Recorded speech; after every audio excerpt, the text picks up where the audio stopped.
Hello दोस्तों, नमस्कार। मेरा नाम है आशुतोष सेमवाल और स्वागत है आपका मेरे YouTube चैनल ज्ञान दर्शन ब्लॉग्स में।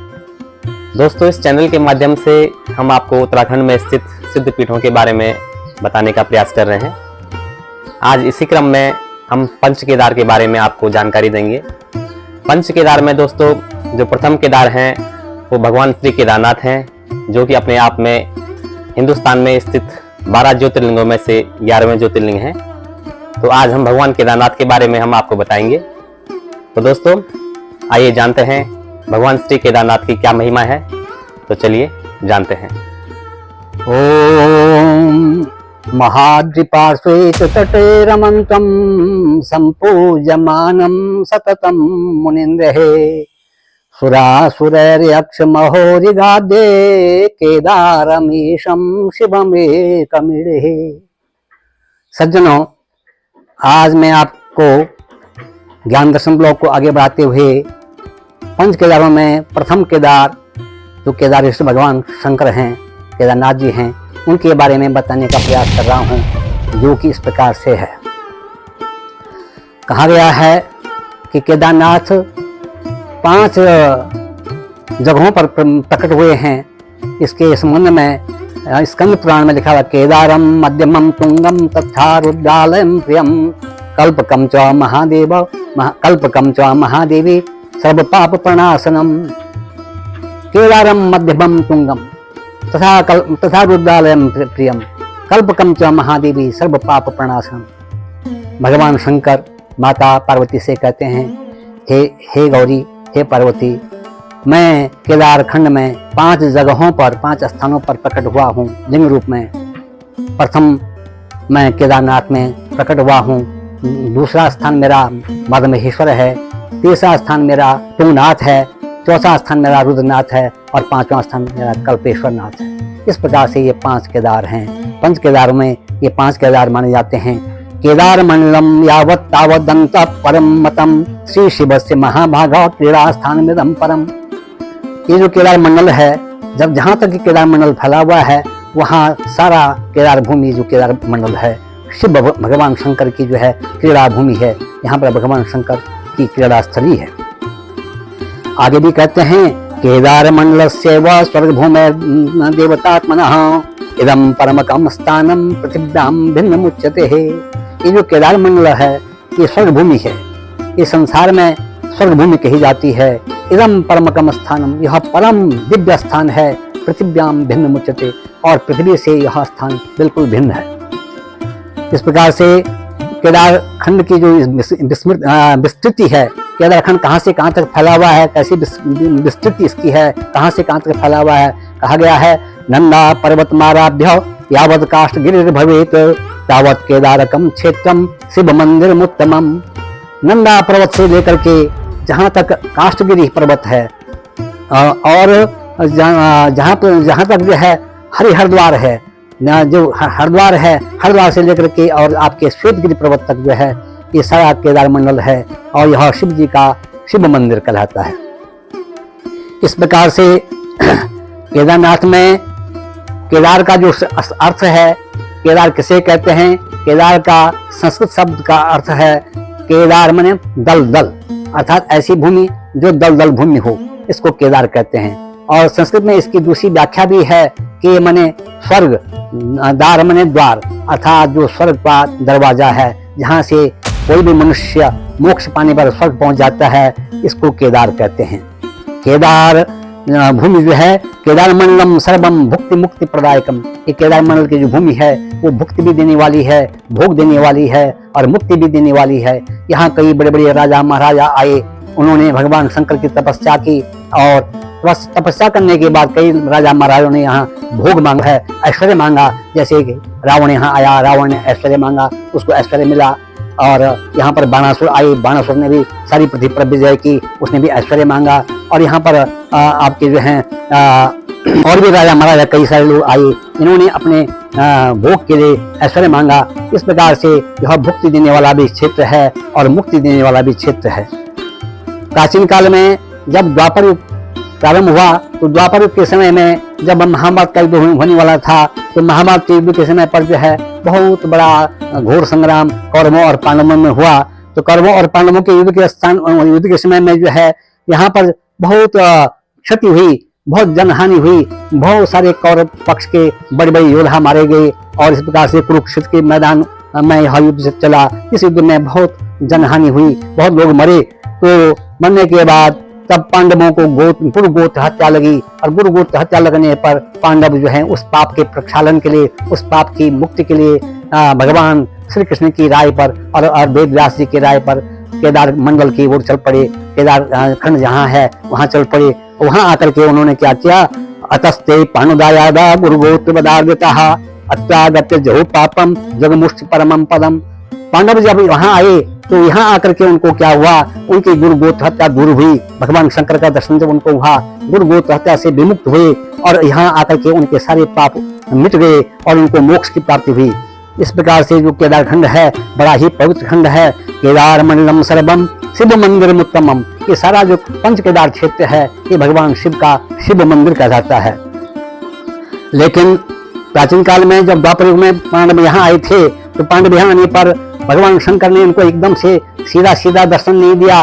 भगवान शंकर भी इनसे जरा रुष्ट थे, क्योंकि उन्होंने बहुत लोगों को मारा था, रुष्ट थे, गुरु को मारा, गोत्र वंशियों को मारा और बहुत जनहानि हुई थी। इस पर भगवान शंकर भी इनसे अधिक खुश नहीं थे, तो वो उनको साक्षात दर्शन देना नहीं चाहते थे। तो भगवान शंकर इनसे छिपते छिपते चले गए। जब पांडव रुद्रप्रयाग में पहुंचे, जहाँ आज रुद्रप्रयाग है वहां पहुंचे, वहां आगे एक गुफा है कोटेश्वर गुफा। कोटेश्वर गुफा जो है अलकनंदा नदी के किनारे पर जो है एक बहुत अच्छी गुफा है। इस गुफा में जब यहाँ इधर पांडव आ रहे थे तो वहां पर भगवान शंकर अनेकों करोड़ों बेलाओं के रूप में उन्होंने अपना शरीर धारण कर दिया। करोड़ों बेला बन गए और बेला बन करके छिप गए, गुफाओं में छिप गए। यहाँ कोटेश्वर गुफा में भी छिप गए। उनका जो असली स्वरूप था कोटेश्वर गुफा में छिप गया। आज भी उस कोटेश्वर गुफा में करोड़ों शिवलिंग हैं जो कि प्राकृतिक हैं और उसमें जो है जो अलकनंदा नदी है उसके ही समीप पर, उसके तट पर यह गुफा है। दर्शनीय गुफा है। यहाँ जाकर के लोगों के पाप प्रक्षालन होते हैं। उसके बाद कोटेश्वर में जब उन्होंने बेला रूप में भगवान शंकर को नहीं पहचाना तो भगवान शंकर इन अनेक बेलाओं के रूप में आगे बढ़ते गए, आगे दौड़ते गए। पीछे से पांडव उनका पीछा करते हुए गुप्त काशी जहां आज है वहां पहुंचे। लेकिन भगवान शंकर ने उनको साक्षात दर्शन नहीं दिया। यहाँ गुप्त काशी जो स्थान है उस स्थान में भगवान शंकर रूपी जो बेला थे वो गुप्त हो गए। उन्होंने जो अपने शरीर को गुप्त कर दिया, अंतर्धान कर दिया, अर्थात उनको दिखाई नहीं पड़ा। वहां इसलिए इसको गुप्त काशी भी कहते हैं। गुप्त काशी भी अपने में एक बहुत अच्छा स्थान है, सिद्ध क्षेत्र है, जहाँ पर यमुना और गंगा की दो धाराएं भी बहती हैं और उन धाराओं का पानी से भगवान शंकर का जलार्पण किया जाता है, पूजा की जाती है। गुप्त काशी अपने में एक बड़ा सिद्ध स्थान है जहाँ पर भगवान शंकर गुप्त हो गए थे। इसके बाद वो बेला रूप में भगवान शंकर आगे बढ़ते गए। पीछे से पांडव भी उनका पीछा करते करते जहाँ आज भीमबली है, भीमबली में पहुंचे। भीमबली में भीम ने एक युक्ति सोची भगवान शंकर को पहचानने के लिए। उन्होंने क्या किया कि वहां पर जो पर्वत शिखर हैं जो कि बहुत नजदीक हैं, निकट हैं, तो उन्होंने क्या किया, एक अपने पैर एक पैर को दूसरे एक शिखर पर रख दिया और दूसरे पैर को दूसरे शिखर पर रख दिया और बीच में पैर फैला करके खड़े हो गए। तो उन्होंने देखा कि जो नकली बेला होंगे वो तो मेरे पैरों के नीचे से निकल जाएंगे, लेकिन जो असली बेला रूप में भगवान शंकर होंगे वो मेरे पैरों के नीचे से नहीं निकलेंगे और हम फिर उनको पहचानने में सफल हो जाएंगे। इस प्रकार से जो नकली बेला थे वो भीम के पैरों के नीचे से भीमबली जहाँ आज है वहां से आगे बढ़े, लेकिन जो असली बेला रूप में भगवान शंकर थे वो दूसरे स्थान से निकल गए और आगे बढ़ गए और उस बेला का पीछा करते करते पांडव जहाँ आज केदार है वहां पहुंच गए। भगवान शंकर ने देखा कि ये जो पांडव हैं अब बिल्कुल नजदीक ही पहुंच गए हैं, तो भगवान शंकर ने क्या किया, आगता निकटम दृष्ट्वा प्राविशम धरणिम तले। भगवान शंकर ने देखा कि जब ये मेरे नजदीकी आने वाले हैं, मैं इनको दर्शन नहीं देना चाहता हूँ, तो आगता निकटम दृष्ट्वा प्राविशम तू धरणी तले। भगवान शंकर ने क्या किया, अपने शरीर को उस बेला रूप में धरती में समा दिया और वहां केदार पैदा कर, केदार मैंने दलदल भूमि पैदा कर दी। उस दलदल भूमि में, उस केदार में धंस गए, अपने शरीर को धंसा दिया। धंसाने के बाद जो है अपना जो पृष्ठभाग था, जो पीठ का भाग था, पृष्ठभाग और नितंब स्थान जो था, उसको लिंग रूप में वहां प्रकट कर दिया और अंतर्धान हो गए। उसके बाद पांडव जो हैं वहां जाकर के जब भगवान शंकर को उन्होंने देखा, साक्षात नहीं देख पाए, तो भगवान शंकर ने आकाशवाणी की कि हे पांडवों, तुम्हें मेरा दर्शन करना है तो मेरे जो शरीर के जो अंग हैं वो 5 जगह प्रकट हो गए हैं लिंग रूप में। तुम उन जगह जाकर के, उन स्थानों में जाकर के उन लिंगों का पूजन अर्चन और स्पर्शन करो, तभी तुमको स्वर्ग प्राप्त हो सकता है। इस प्रकार से भगवान शंकर के जो 5 अंग लिंग थे वो केदारम मध्यमम तुंगम तथा रुद्रालयम त्रियम कल्पकम च महादेवी सर्व पाप प्रणाशनम। केदारनाथ में भगवान शंकर का पृष्ठभाग और उनका नितंब भाग लिंग रूप में प्रकट हो गया, जिसको आज केदारनाथ कहते हैं। और उनकी जो नाभि स्थल था, नाभि जो शरीर का मुख्य केंद्र भाग है नाभि, वह जो है नाभि लिंग के रूप में मदमहेश्वर जहाँ आज है, मदमहेश्वर में प्रकट हो गया लिंग रूप में। और उनकी जो भुजाएं थी और उनका जो बक्षस्थल था, भुजाएं और बक्षस्थल तुंगनाथ में लिंग रूप में प्रकट हो गए। और उनका जो सिर था वह रुद्रनाथ में एकानंद रुद्रनाथ में प्रकट हो गया। कहते हैं अधो मार्गेण देवेशी मन मुखम तुम्हारे। भगवान शंकर माता पार्वती से कहते हैं, हे देवी, अधो मार्गेण देवेशी मन मुखम तुम्हारे। हे देवी, मेरा जो मुख है वो अधो मार्ग होकर के अर्थात भूमिगत होकर के केदारनाथ से आगे बढ़ करके भूमिगत होकर के सीधे रुद्रनाथ में प्रकट हुआ है। इस प्रकार से रुद्रनाथ में जो गुफा के अंदर भगवान शंकर का लिंग है वहाँ बहुत ही दर्शनीय है। वहां पर जो है लिंग पर ही भगवान शंकर का मुखमंडल बना हुआ है, बड़ा ही खूबसूरत, बड़ा ही दैवीय प्रमाण मुखमंडल बना हुआ है। आज भी जो श्रद्धालु रुद्रनाथ जाते हैं और भगवान शंकर के लिंग पर उस मुखमंडल को देखते हैं तो भाव विभोर हो जाते हैं। वह मुखमंडल रुद्रनाथ में प्रकट हुआ। उसके बाद भगवान शंकर की जटाएं कल्पेश्वरनाथ में, जटाजूट उनका कल्पेश्वरनाथ में लिंग रूप में प्रकट हो गए। वहाँ कोई भी व्यक्ति जब कल्पेश्वरनाथ जाता है और वहाँ गुफा में जाकर के भगवान शंकर के लिंग को देखता है तो देखते हैं कि उस लिंग में जटाएं बनी हुई हैं जो प्रत्यक्ष प्रमाण है। इस प्रकार से केदारनाथ का ऐसा महत्व है कि केदारनाथ में जाकर के पांडवों को मोक्ष की प्राप्ति हुई। पांडवों ने वहां जाकर के भगवान शंकर के लिंग का स्तमन किया, पूजन किया, अर्चन किया, स्पर्शन किया और उसके बाद उनको भी आज्ञा थी कि तुम 5 जगह जहां जहां मेरे लिंग प्रकट हुए हैं वहां जाकर के अपना पूजन अर्चन करो। उसके बाद वे मदमेश्वर गए, मदमेश्वर जाकर के भी उन्होंने पूजन अर्चन स्पर्शन किया। उसके बाद हिमालय के रास्ते से होते हुए वे तुंगनाथ गए, तुंगनाथ में भी उस लिंग रूप में उन्होंने उनका पूजन अर्चन स्पर्शन किया। उसके बाद आगे बढ़ करके रुद्रनाथ गए, रुद्रनाथ में भी उन्होंने उस लिंग का पूजन अर्चन स्पर्शन किया और आगे बढ़ के कल्पेश्वरनाथ पहुंचे। कल्पेश्वरनाथ में जाकर के उन्होंने उस लिंग का भी पूजन अर्चन स्पर्शन किया और वो जो है गुरु गोत्र हत्या से विमुक्त हो गए। इसके बाद सभी पांडव उसी रास्ते से आगे बढ़ करके, हिमालय के रास्ते से आगे बढ़ के सीधे बद्रीनाथ क्षेत्र जहाँ है वहां पहुंचे।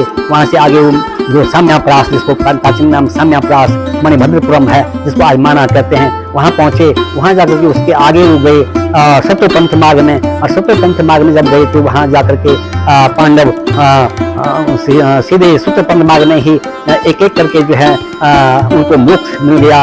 एक एक करके वो पहले द्रौपदी जी पृथ्वी में उस हिमालय में बर्फ में समा गई, उनको मोक्ष हो गया। आगे जाकर के जो वहां पर वो है वसुधारा प्रपात है, वहां जाकर के नकुल को स्वर्ग हो गया। लक्ष्मीबन है, लक्ष्मीबन में जाकर के आपका जो अर्जुन थे, अर्जुन भी वहां पर जाकर के जो जहाँ पर चक्र तीर्थ है वहां जाकर के वो भी जो है देवलोक को प्राप्त हो गए, अर्थात स्वर्गलोक को प्राप्त हो गए। आगे जाकर के जो अलकापुरी है, अलकापुरी का जो ग्लेशियर है, वहां जाकर के भीम भी जो है उस ग्लेशियर में समा गए और उनको भी दिव्य लोक की प्राप्ति होगी, स्वर्गलोक की प्राप्ति होगी। लेकिन युधिष्ठिर महाराज अकेले ही आगे बढ़ गए। उनके पीछे पीछे एक श्वान भी चल रहा था, काले रंग का श्वान। वो श्वान और युधिष्ठिर महाराज आगे जाकर के सीधे चौखम्बा, जहां आज जिसको चतुष्कंभ कहते हैं, जिसको मीर पर्वत भी कहते हैं, युधिष्ठिर महाराज उस मीर पर्वत की जड़ में गए। वहां पर उन्होंने देखा 2 कुंड हैं, एक चंद्र कुंड है, एक सूर्य कुंड है। चंद्र कुंड बहुत शीतल है, सूर्य कुंड बहुत गर्म है। दोनों कुंडों में उन्होंने स्नान किया और पवित्र होकर के आगे बढ़े सत्यपंथ मार्ग पर, उस सत्यपंथ शिखर पर चौखम्बा के सामने। उसमें जब गए वहां पर जो है दिव्य विमान स्वर्ग से आया और आकाशवाणी हुई कि हे दुष्ट, तुम्हारे लिए स्वर्ग से विमान आ गया है, तुम इसमें आरूढ़ हो जाओ और स्वर्ग को चले जाओ। युधिष्ठिर ने क्या किया, अपने साथ आया हुआ जो स्वान था उसको उसमें बैठाने लगे कि उन्होंने देखा कि ये बेचारा मेरे पीछे बहुत समय से आ रहा है, मैं इसको अकेला कैसे छोड़ूं। वो बड़े दयालु थे, उन्होंने उस स्वान को भी रखना चाहा विमान में, अपने बैठने से पहले उसको रख रहे थे। तब तक आकाशवाणी हुई कि ये स्वान के लिए हम विमान नहीं लाए हैं, ये विमान तुम्हारे लिए लाए हैं, तुमको ही इसमें बैठना है, स्वान को छोड़ देना है। युधिष्ठिर ने कहा, जब स्वर्ग में भी ऐसा भेद दृष्टि है, स्वर्ग में भी ऐसा भेदभाव है, तो मुझे स्वर्ग आकर के क्या करना है। यदि मैंने स्वर्ग आना है तो मैं इसको भी ले जाऊंगा, नहीं तो मैं इस विमान में नहीं बैठूंगा। इसके बाद जो स्वान के रूप में धर्मराज आए थे उनकी परीक्षा लेने के लिए, उनके धर्म को देखने के लिए, स्वयं धर्मराज जिनके वो वरदानी पुत्र थे वो सामने प्रकट हो गए। उन्होंने कहा, बेटा मैं तुम पर बड़ा प्रसन्न हूँ, तुमने अंतिम समय तक भी धर्म का पालन किया है, धर्म को नहीं छोड़ा है। इस प्रकार से मैं तुम पर, तुम्हारी इस धर्म नीति को देखते हुए, तुम्हारी इस दयालुता को देखते हुए बड़ा प्रसन्न हूँ। जाओ तुम इस विमान में बढ़ करके सशरीर ही स्वर्ग चले जाओ। इसके बाद युधिष्ठिर महाराज उस विमान में आरूढ़ हुए और सशरीर ही उस दिव्य विमान में बढ़ करके उस मेरु पर्वत से अर्थात चतुष्खंभ से आगे उस स्वर्गारोहण पर्वत पर में जो है वहां से उड़ करके दिव्य लोग स्वर्ग को प्राप्त हो गए। इस प्रकार से ये जो केदारखंड है, ये केदारखंड बड़ा ही पवित्र है।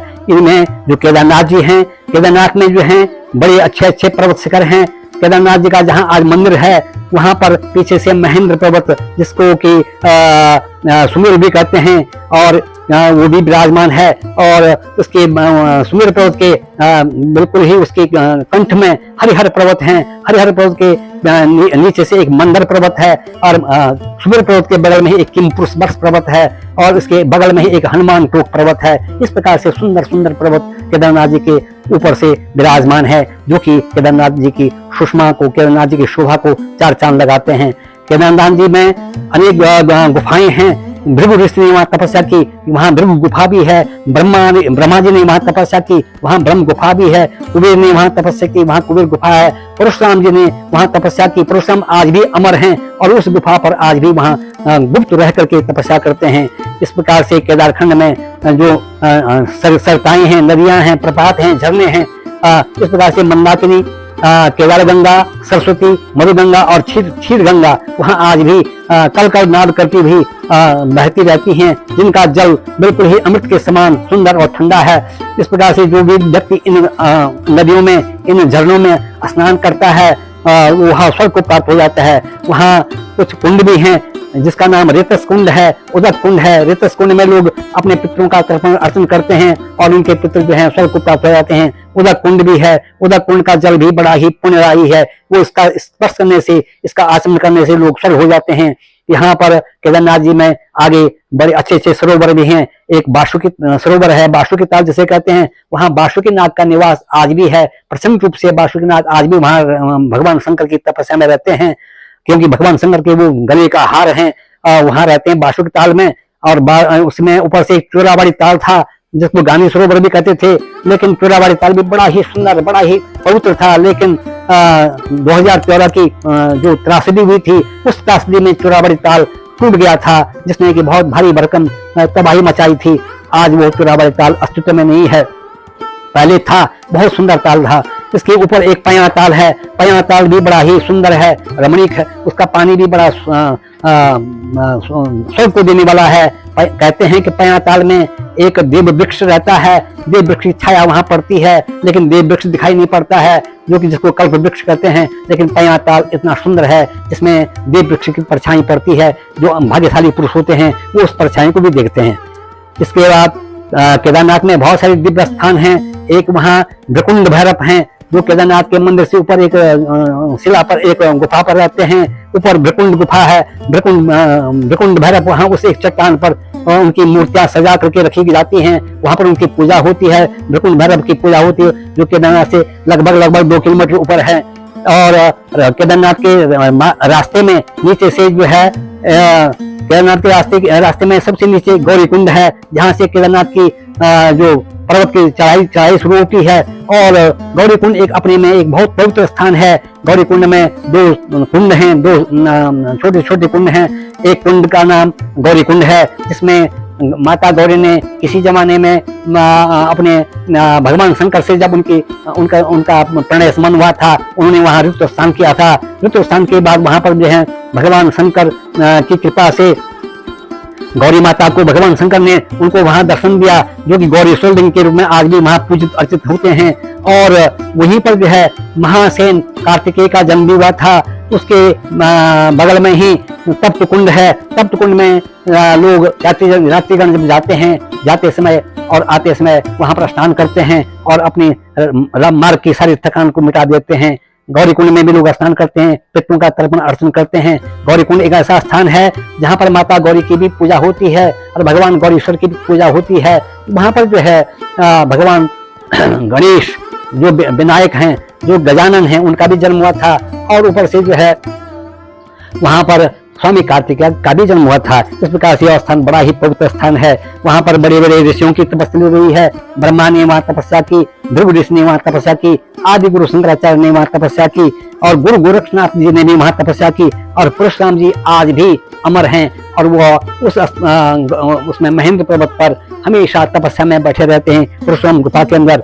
और यहाँ पर आदि गुरु शंकराचार्य भी अपने 8वीं शताब्दी में आदि गुरु शंकराचार्य भी आए थे और आदि गुरु शंकराचार्य ने जो है वहां पर भगवान शंकर का दर्शन किया। और दर्शन करने के बाद आदि गुरु शंकराचार्य ने भी उस शंकराचार्य गुफा में जाकर के वो अपने शरीर को उन्होंने वहीं छोड़ दिया। आज भी आदि गुरु शंकराचार्य की जो वो है समाधि स्थल है, वो आज भी वहाँ दर्शनीय है। जो भी लोग वहाँ जाते हैं इनका भी दर्शन करते हैं। और इन ऋषियों की तपस्थली होने से यह सारा क्षेत्र बड़ा ही दिव्य क्षेत्र है। इस प्रकार से सज्जनों, पंच केदारों में भगवान केदारेश्वर अपने में सारे विश्व में विश्वविख्यात हैं।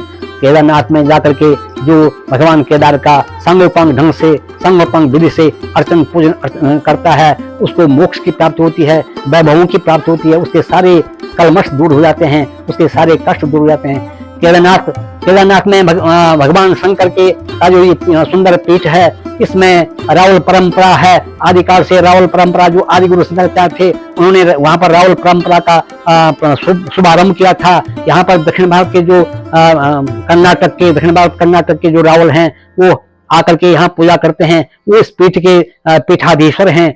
वर्तमान में इस पीठ के पीठाधीश्वर श्री 1008 भीमा शंकर लिंग जी हैं। भीमा शंकर लिंग जी अपने में एक विद्वान व्यक्ति हैं और वो जो हैं बहुत ही धार्मिक और बहुत ही कर्तव्यनिष्ठ और बहुत ही दिव्य पुरुष हैं। भीमा शंकर लिंग जी का रावल परंपरा में 324वां स्थान है। इनसे पहले 343 रावलों ने यहाँ पूजा की है, लेकिन भीमा शंकर लिंग जी वर्तमान में जो यहाँ के रावल हैं, वो उन्होंने यहाँ इस पीठ का बड़ा ही सौंदर्यीकरण किया है। यहाँ पर 6 महीने केदारनाथ जी में पूजा होती है, जो कि ग्रीष्मकालीन पूजा होती है। 6 महीने यहाँ ग्रीष्मकालीन पूजा केदारनाथ में होती है और शीतकालीन पूजा 6 महीने जो है ऊखीमठ में होती है। ऊखीमठ में ओंकारेश्वर मंदिर भी इसको कहते हैं, ओंकारेश्वर क्षेत्र भी इसको कहते हैं और मानधाता क्षेत्र भी इसको कहते हैं। यहाँ पर मानधाता ने 10,000 वर्ष तक एक पैर पर खड़ा रह करके भगवान शंकर का पूजन अर्चन किया था और भगवान शंकर यहाँ पर ओंकार के रूप में इनको दिखाई दिए थे, ओंकार के रूप में प्रकट हुए थे। इस प्रकार से इस स्थान का नाम ओंकारेश्वर तीर्थ भी है। यहाँ पर ओंकारेश्वर लिंग भी है जो स्वयंभू लिंग है। और 6 महीने भगवान केदारनाथ की डोली यहीं आकर के विराजमान होती है और जो चल विग्रह होते हैं भगवान शंकर के चल विग्रह, जिनको चल डोलियां कहती हैं, वो डोली में सजा करके जब वहाँ पट्टाव्रत होते हैं, केदारनाथ जब पट्टाव्रत होता है रावल जी के देखरेख में, रावल जी के कुशल संचालन में, वहाँ पर केदारनाथ का पट्टाव्रत जब होता है, पट बंद होते हैं, तो रावल जी के ही अगवानी में ये सारा काम चलता है और भगवान शंकर को डोली में बिठा करके श्रद्धालुगण बहुत बड़ी जनसंख्या में यहाँ आते हैं। केदारनाथ से नीचे आते हैं और नीचे आकर के ऊखीमठ में विराजमान हो जाते हैं। 6 महीना ऊखीमठ में ही यहाँ पूजा चलती है, पूजा होती है सांगोपांग ढंग से। यहाँ पर रावल जी के सानिध्य में, रावल जी की देखरेख में और उन्हीं के कुशल संरक्षण में ये सारे काम होते हैं। यहाँ के जो पुजारी भी हैं वो भी कर्नाटक के पुजारी हैं। पुजारियों का जो पूजा का कार्यक्रम चलता है वो रावल जी की देखरेख में, रावल जी के कुशल संरक्षण में चलता है। और रावल जी को बोलंदा केदार भी कहते हैं, क्योंकि ये walking and talking Kedar, Rawal is walking and talking Kedar. अर्थात राव जी ऐसे हैं, वो बोलते चलते फिरते और बोलते हुए केदार हैं। 6 महीने जब केदारनाथ जी यहाँ आते हैं, रहते हैं ऊखीमठ में, तो जो केदारनाथ जी का जो सिर का मुकुट है, जो कि भगवान केदारनाथ की मूर्ति के पर जो सिर का जो मुकुट, सोने का मुकुट है, स्वर्णमय मुकुट है, वो 6 महीने तो केदारनाथ जी के सिर पर विराजमान रहता है केदारनाथ में। लेकिन जब वो केदारनाथ जी ऊखीमठ में आते हैं, 6 महीने यहाँ विराजमान होते हैं, तो वह मुकुट जो स्वर्ण मुकुट होता है वो रावल जी के सिर पर सुशोभित होता है, क्योंकि रावल जी भी जो है बुलंदा केदार हैं, चलते फिरते केदार हैं, वॉकिंग एंड टॉकिंग केदार हैं। इस प्रकार से जो है रावल जी अपने में साक्षात केदार स्वरूप हैं। जो भी व्यक्ति यहाँ आते हैं और रावल जी को मिलते हैं, रावल जी उनको अपना शुभ आशीर्वाद देते हैं, अपना प्रसाद देते हैं, और रावल जी के जो प्रवचन होते हैं उनको सुन करके जितने भी तीर्थयात्री हैं बड़े प्रसन्न हो जाते हैं, गदगद हो जाते हैं। केदार की महिमा उनके मुखमंडल से सुनकर, उनके मुखारबिंद से, केदारनाथ जी के रावल जी के मुखारबिंद से सुन करके वो उनकी भगवान केदार की महिमा सुन करके जो दर्शक लोग होते हैं, जो श्रद्धालुगण होते हैं, वहां आकर के गदगद हो जाते हैं, मंत्रमुग्ध हो जाते हैं। तो यहाँ पर केदारनाथ जी का जो गद्य स्थल है, इसको बैराग्य पीठ भी कहते हैं, और इसको ओंकारेश्वर क्षेत्र भी कहते हैं, इसको ऊखीमठ भी कहते हैं, इसको मानधाता क्षेत्र भी कहते हैं, ऊखीमठ कहते हैं, क्योंकि प्राचीन काल में द्वापर युग में ही यहाँ पर जो है उषा और अनिरुद्ध का विवाह भी हुआ था। उषा बाणासुर की पुत्री थी और अनिरुद्ध भगवान कृष्ण के नाती थे, जो जिनका विवाह इसी स्थान पर हुआ था, इसलिए इस स्थान को ऊखामठ भी कहते हैं। और प्राचीन काल में मानधाता ने यहाँ तपस्या की थी, इसलिए इसको मानधाता क्षेत्र भी कहते हैं। ऊखीमठ स्वयं में भी एक बहुत बड़ा सिद्ध स्थल है, जिसमें भगवान केदारनाथ जी 6 महीने शीतकाल में पूजित अर्चित होते हैं, और दर्शन पूजन अर्चन करके भगवान का ध्यान करके इनके बड़े बड़े अभीष्ट सिद्ध होते हैं। इस प्रकार से यहाँ पर जब पंच केदारों में मदमेश्वर जी भी 6 महीने ऊपर मदमेश्वर में पूजे जाते हैं, 6 महीने उनकी डोली भी जो है चल बिग रहा डोली में, फिर यहाँ आते हैं शीतकाल में, तो उस समय यहाँ मदमेश्वर का मेला लगता है, जो बड़ा भव्य मेला होता है मदमेश्वर का मेला, और यहाँ भक्तों की बहुत बड़ी भीड़ इकट्ठा होती है, भगवान का दर्शन अर्चन पूजन करके धन्य धन्य हो जाते हैं। सज्जनों, इस प्रकार से यह जो केदार मंडल है, ये जो केदारनाथ जी हैं, यह सबके अभीष्ट सिद्ध करने वाले हैं, सबके मनोरथों को सिद्ध करने वाले हैं, और सारे विश्व में विश्वविख्यात हैं। भगवान केदारनाथ की कृपा सब पर बनी रहे, यही मेरी शुभकामना सभी लोगों को है। लेकिन मेरी शुभकामना सभी लोगों की ये भी है, सब लोग यहाँ आकर के कृतकृत्य हो जाएं। लेकिन एक सुझाव मैं अपना जरूर दूंगा कि इस केदार मंडल में आकर के स्वच्छता का ध्यान अवश्य रखें। जो ये तीर्थ स्थल हैं, इनमें स्वच्छता का ध्यान अवश्य रखें, क्योंकि भगवान के देवस्थल हैं, ये देवभूमि है, इनमें स्वच्छता का ध्यान और सदाचार का ध्यान अवश्य होना चाहिए। ये मेरा अपना सुझाव है। इस प्रकार से सज्जनों, एक बार मेरे साथ भगवान केदारनाथ जी का जय घोष करना मैं उचित समझूंगा। बोलो भगवान केदारेश्वर की जय। तो दोस्तों, ये थी कुछ सूक्ष्म जानकारियां भगवान श्री केदारनाथ के बारे में।